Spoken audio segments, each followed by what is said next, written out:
മറ്റത്തൂരിൽ ബി.ജെ.പിക്കൊപ്പം ചേർന്ന് അട്ടിമറി ഭരണത്തിൽ നടത്തിയ 8 അംഗങ്ങൾ കോൺഗ്രസിന്റെ മുൻ അംഗങ്ങൾ വാർത്താസമ്മേളനം നടത്തി ന്യായീകരണം നടത്തുകയായിരുന്നു. ബി.ജെ.പിക്കൊപ്പം തങ്ങൾ പോയിട്ടില്ല എന്ന് അസന്നിഗ്ധമായി പറയുന്നുണ്ട്.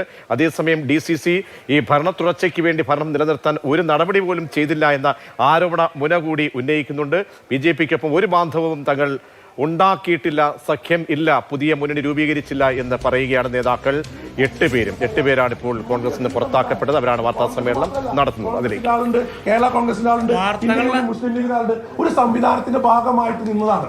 ഇതിൽ മത്സരിച്ച KR ഔസേപ്പ് ഇപ്പൊ എവിടെയാണ്? ആ കാര്യത്തെ കുറിച്ച് എന്താ നിങ്ങൾ സംസാരിക്കാത്ത?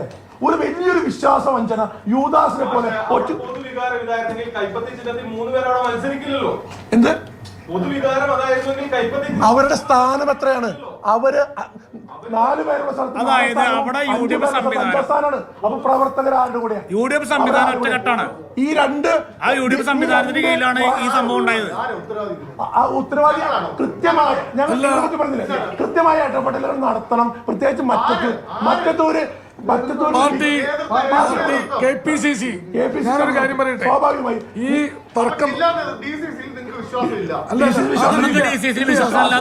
വാർത്തകളുടെ അടിസ്ഥാനത്തിലാണ് ഈ നടപടി ഞങ്ങളോട് വിശദീകരണം ചോദിച്ചിട്ടില്ല. വാർത്തകളുടെ അടിസ്ഥാനത്തിലാണ് ഈ നടപടി മുഴുവൻ വന്നത്. വ്യാജ വാർത്തകളുടെ അടിസ്ഥാനത്തില് ഞങ്ങൾ സ്വീകരിച്ച നിലപാടെന്താണ്? ഈ KR ഔസേപ്പിനെ കുറിച്ച് എന്തൊരു വാക്ക് പറയാം?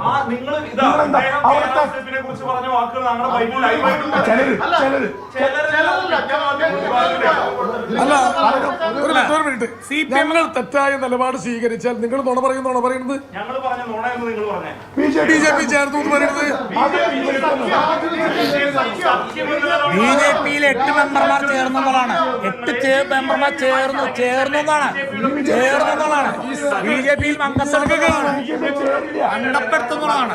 BJP-യിൽ ചേരില്ല, ഇന്നും ചേരില്ല, നാളെയും ചേരില്ല, മറ്റന്നാളും ചേരില്ല. ഈ വാർത്തകളുടെ